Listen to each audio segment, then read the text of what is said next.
Hey everybody, welcome to the first of three consecutive mini-sodes of TV Chef Fantasy League. I'm your host, Mike Cablon, coming to you live from an Airbnb in London. Joining me is my co-host, Sierra Cato. Sierra, MasterChef is Hey. taking 3 weeks off because of, first of all, because of the finale of Gordon Ramsay's Food Stars, and then 2 more weeks off because of the Olympics.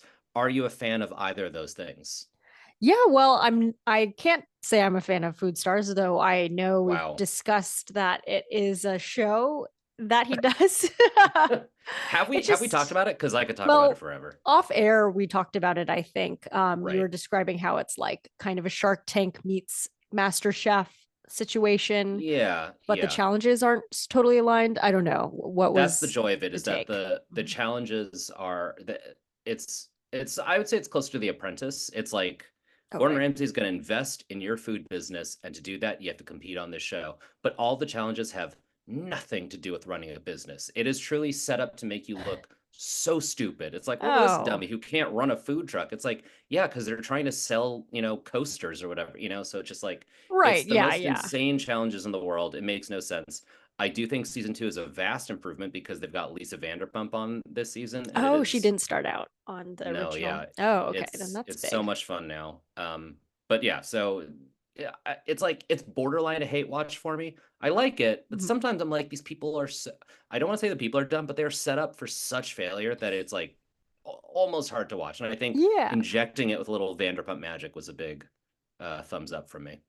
Okay, good. Yeah. I mean, that's a good sign that they're open to changing things if it doesn't work out, Yeah, they're initially. workshopping it. They're yeah, that's great. And then Olympics, yeah, I am excited though. I didn't even haven't had a chance to watch the opening ceremony yet, but I'm excited Me to do neither. so. But yeah, I think it'll be great. I watched to Prime like along the Simone Biles docuseries that's on Netflix. Oh, I don't know what the title is, but you'll know good you'll luck. know it's the one Perfect. about Simone Biles. So that got me a little amped because like, man, it is always really like I never know the Olympics are coming up, but then once it starts, I'm like, oh It's yeah, every I love every two this. years. Yeah. Right. I don't know what seasons it is. Yeah. I'm like, oh wait, is it winter? Oh yeah, it's summer. So anyway, it's I am excited to get into that. I am glad that no, I mean, I assume no more pooping in the sin. I know that was a thing Oh, people were that's doing. right. Protest pooping, which is the Yeah, funniest form of I didn't protest. follow it. Yeah, yeah. I Yeah. mean, great. I good on them, or not, depending on I don't know what's going on. Yeah, Um, politically, I don't know, but as a I don't comedian, know. I'm pro. Right, right, exactly. For the giggles, definitely poop in the sun. But Yeah. yeah, so I am excited. Are you a big Olympics person? Um, uh, Medium. Okay, I appreciate that the world comes together for something other than war like on a regular schedule. Um, Yeah. I appreciate the spirit of sportsmanship. And what I wish they would do is air a companion show where it's like Jackass style, and they'd show you regular people trying to do every sport, Oh just so you gosh. have a frame of reference. Do you know what I mean? Because it's Yeah. easy to watch, like, I don't know, a high dive and be like, "Pff, I could do that." But when Oh you watch God. someone dive from even 5 feet up and completely like with it would make it so much sweeter. Yeah, that's a good idea for companion show for the Olympics. I think also because I just hate it when, anybody criticizes any of these people doing anything it's like, okay, let's see you go out there and do Yeah, like a backflip exactly. off of a little tiny little beam. So Yeah, I think, yeah, that would help that sort of general attitude, yeah, you know. yeah. But yes, I think it'll be a great one. So I'm excited to get into it, Paris. But anyway, yeah. So as a result, no more Master Chef for a little No bit. more Bit of a bummer. MasterChef. So we do have these mini-sodes lined up. We are going to do something that we started teasing the last couple weeks, which is that Iffy, who is not here with us today, has a friend, Scott, who has auditioned for the show twice. And we have asked Scott to send us voice notes detailing his experiences during his two auditions for MasterChef. So we've got one voice note today, and our wonderful producer Val has broken up into a few clips. So we're gonna listen to Scott's voice note, and then we're gonna talk about it. And I haven't listened to this, so this is live reactions. So Val, hit that first clip. Let's see what we got here from Scott. Okay, so this is Scott McDonald, and it has been a pleasure being mentioned on the podcast. And Iffy had asked that I did some recordings about my time or times entering MasterChef. So this will be a little bit of a stream of consciousness for a few recordings. So the first time I tried out for MasterChef, it was in San Diego. And at the time, I was living just outside of Riverside. And so my dish was an herb chev stuffed chicken with purple mashed potatoes and seared green beans.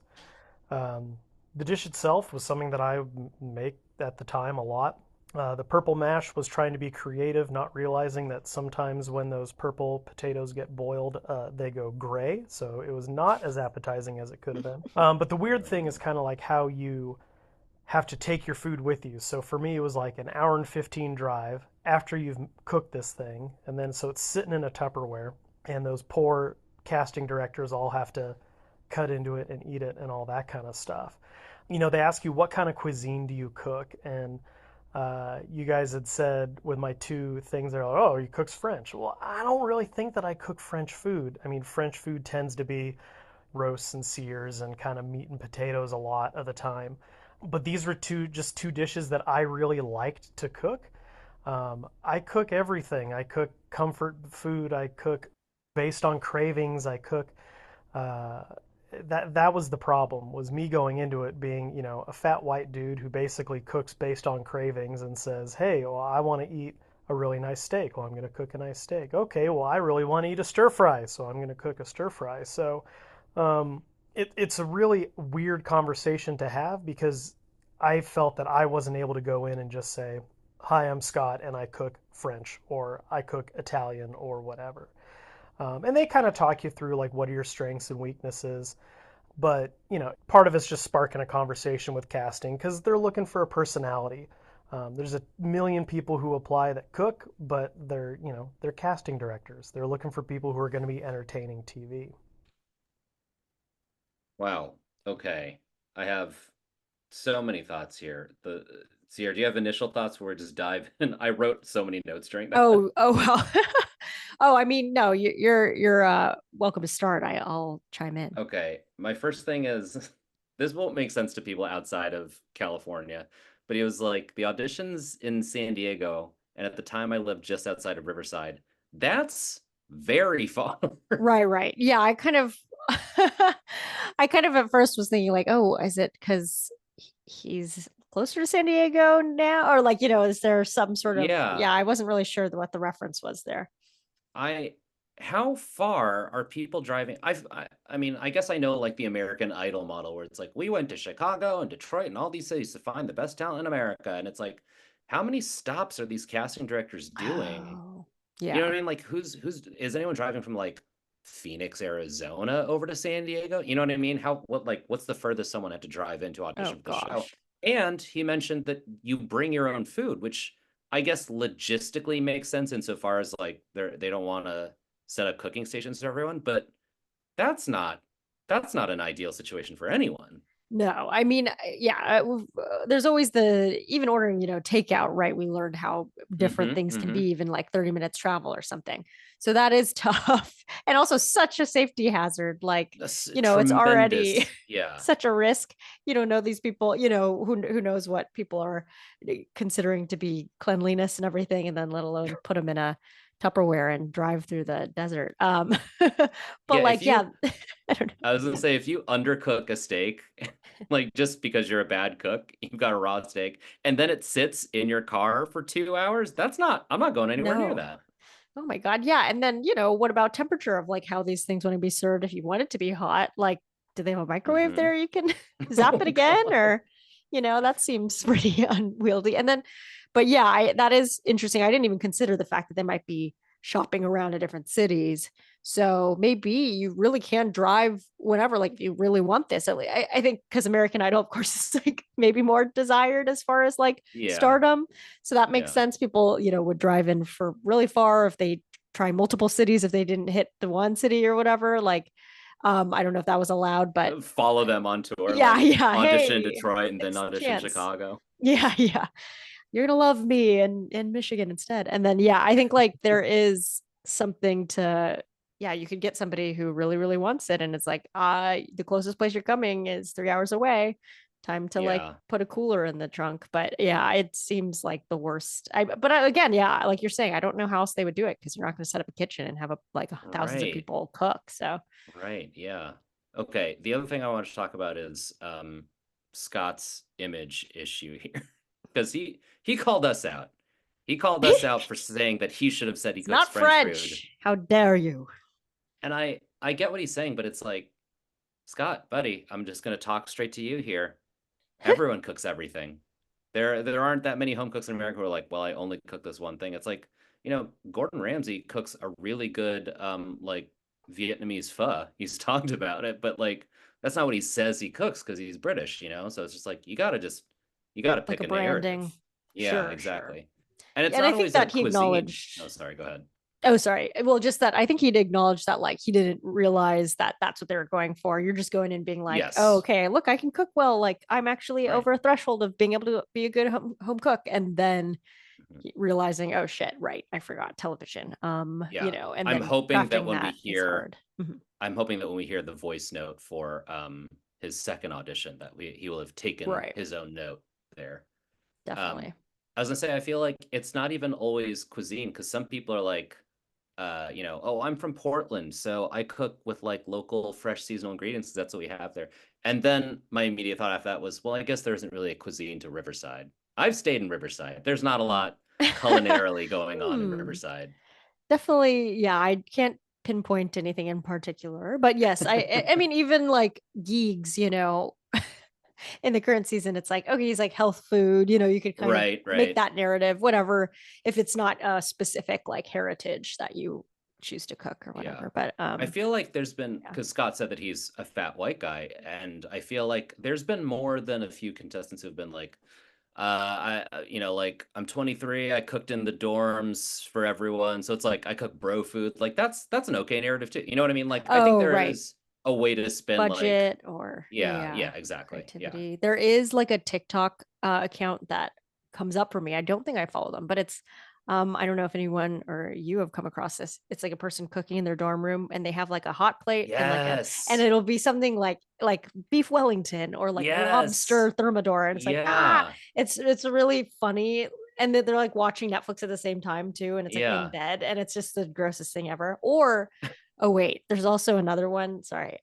That's like this guy who is in like a motel or a hotel room cooking things. So the way that he does it is like takes the pillowcase off of the pillow and puts the Oh meat wow. inside and we'll put the hair Ooh, dryer in there oh and make like it's no. really bad. Like, obviously terrible Yeah, health terrible for the wise, house bad for the cleaners. housekeeping. Hopefully he Yeah, like yeah. just throws the pillowcase away. Maybe it's one, I don't know. It's just the nastiest thing you'd ever What see. is the context? Is it like he's a businessman, so he's always on the road, or is it, No, you know it's what I like mean? this is a joke for going viral, and Oh, I'm a I man see. who's Okay. like, this is what I do, and maybe it came from he was a traveling Sure. But person. now I don't he's doing know, it for clout. He's making full time housekeepers' for clout. lives a nightmare for clout. Yeah, being disgusting all over. Yeah, somebody's poor hotel room that they have to come Okay. clean. Well, that's gross. Anyway, Okay, it's let's it'll now show up on everyone's For You yeah, page now exactly. that I've Your said it. phone just heard it and now it's gonna appear. Yeah. Let's dive into the second part of Scott's voice note here. When we got there, I think it was at like a Westin or something in San Diego, and it was a nice hotel, but they informed us that the AC was broken that day. So we're in, some giant ballroom with No. 500 people who are all trying out for the show, and the AC is broken. When you get 500 people sitting in a room with their Tupperware full of hours old food and the thermostat's only getting higher and higher, it's miserable. Like my now wife was with me at the time and she got to the point where she just said, "No, I'm good.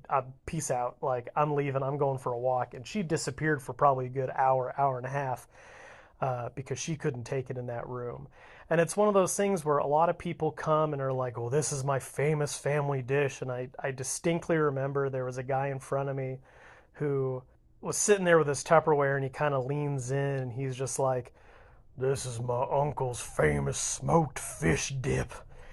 and the you could hear that Tupperware crack, and as soon as it opened, I nearly lost it. Like it was gnarly. And so it was one of those things where just to add to like all the stress, all the interactions, all the everything, it's hot, it smells like everybody's cooking, and it was miserable. Oh. Yikes. Yikes town. Yikes.org. Wow. Horrible, horrible. Man, I just hope that like it's like how many producers fall sick, right? Like hopefully they have Yeah. the wherewithal to just be like, yeah, I mean with the roasted fish dip, it's like, yeah, sorry, that's not smoked fish dip. I'm not gonna eat that, You simply at can't. this point. Yeah. I'm so sorry, but no. I feel like if you're auditioning for MasterChef over the summer, my advice to you is to make a salad for your audition dish. Because I feel like I if, would love that. yeah, you're just eating like bad fish after bad fish. You want a Yeah, nice, heavy refreshing summer meats. salad.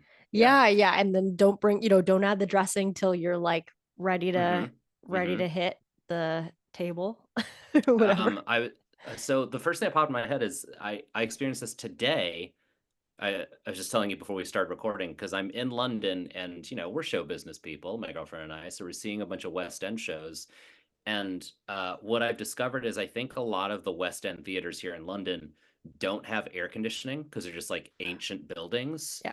So literally today I saw Stranger Things, the first shadow, and at intermission they just wheeled in these gigantic air conditioners to like cool everyone off for 10 minutes and then they shut it Oh. off again. They sold ice cream at intermission, you know what I mean? Oh, Because wow. yeah, so I Wheeled think in. that here's more advice for people if you're traveling to London during the summer. Maybe see your West End show at night because the matinee is going to be boiling hot. Oh gosh, yeah, I didn't even consider, but of course, yeah, there's Europe definitely not big on the AC Not big on sometimes. AC. Not big on We're very AC. Not spoiled over big here. on not big on clothes dryers. Everyone's hang drying everything. Europe is Yeah, like great. And then there's a eco. few Mhm. things logistically where I'm like, you guys gotta get it together. Take a cue from America here. Get a dryer. Oh, totally. Yeah, no, I think the washer dryer situation is always a bit it leaves some to be desired, I hear. But also, yeah, we're always blasting the AC here in California, probably a bit too hard. I gotta learn That's to true. sweat it We're out. overcompensating. Yeah. Yeah, yeah. I also want to But say for gosh. that Uh-huh. last clip, God bless Scott's now wife for even sticking it out for a little bit before taking her hour-long walk because I couldn't do that. 500 people in one Marriott Yeah. ballroom that with broken air conditioning. No thanks. I'm out. I quit. Oh my gosh. Yeah. And you don't really have to be there to protect your Yeah, potatoes and meat. exactly. You're not the one Yeah, my competing. God. Yeah, that is great. I mean, yeah, just the idea of like sitting in a room with a bunch of people is a lot, and then no AC. I mean, Mhm. it's like the body heat alone, let alone the hot Tupperware Yeah. is toasting and roasting. I remember when we stayed at like I mean, this is somewhat related, but not really. When I did Last Comic Standing, it was kind of like a lot of people in the first round or whatever, where it Oh kind of yeah. feels like an Okay. audition. But like we're staying in the Sheraton or one of those Hmm. Burbank hotels, and they had like one elevator, so like all the Oh elevators were broken, and no. it was like you just like can't really rely on being able to go upstairs and downstairs or something. So it's just sort of Yeah. like roaming the halls if you wanted to kill time. But Wow. anyway, hotels, That's a they're separate great as long as you're podcast. not cooking. Yeah, as long as you're not Yeah. cooking meat in the pillowcase. Low But bar, but as gosh, long as you're not doing that. yeah, don't be doing that. But otherwise, you're chill. Wow. Okay. I have so many questions about your last comic standing audition process, but that is for another time. Right now, we Sure. should hear the third part of Scott's voice note. They give you a number and they call you up. Everybody's either trying to scope out the competition or they're trying to brag and show off what they're doing. And so, like, some people are like trying to share their food. So I remember being in line next to this lady who had cooked like some brown butter Brussels sprouts. And look, I like Brussels sprouts. I think they're delicious, and brown butter's a great on anything. But like, she was pushing on me, like really trying to have me try these things, and I was not feeling it because again, I know that all this food has sat for hours. Like, no, I'm good. But she was like, no, you got to try it. It tastes so good. It tastes like popcorn. It's Brussels sprouts, but it tastes like popcorn, which to me was always funny too, because popcorn in itself is not known as a particularly unhealthy thing to eat, unless you're covering it in movie theater butter and all that kind of stuff. But everybody kind of has their little hill that they die on and likes to share stuff. So, I went in there not really knowing what to expect the first time, and they liked my food. They said it was good. Said the cook was good, but probably due to nerves and whatever, I didn't really shine probably in terms of a personality, and did not move on to any sort of next round.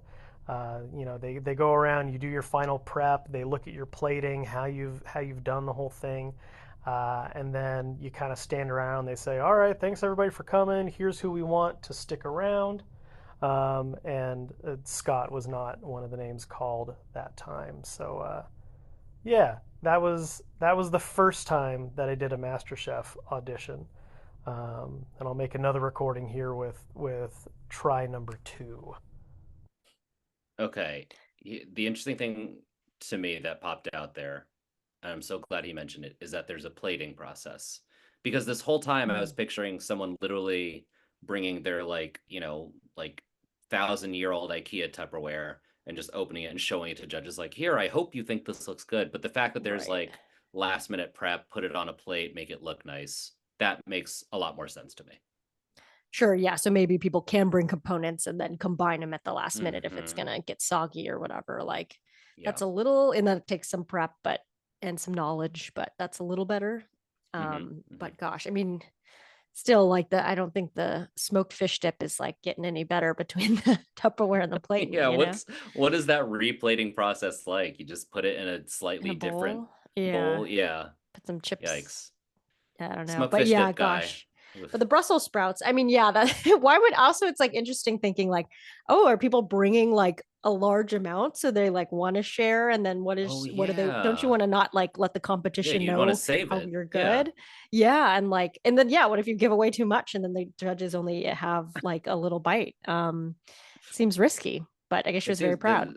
it's a classic Top Chef problem when they're cooking for 1,000 people at the Oh cheese gosh. festival or whatever, is like running out of ingredients and not having enough for the judges when they come by at the end. Oh yeah, gosh, a nightmare. Yeah, so I wonder about that, but maybe she just really wanted that validation of like strangers being like, "Oh, this is a winning one. Yeah. You're gonna Thanks, make it." Betsy. I love this popcorn Brussels sprout. This is great.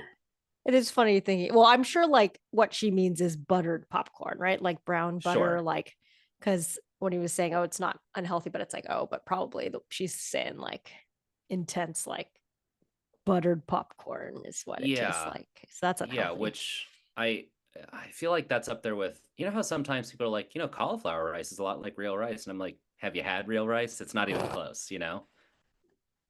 Oh no, they'd never had real rice. I feel so bad. Yeah, I Yeah, feel yeah, like that's this rough. woman had never had popcorn. She's like, this tastes like popcorn. It's like, I Betsy, hear people like these popcorn. are Brussels sprouts.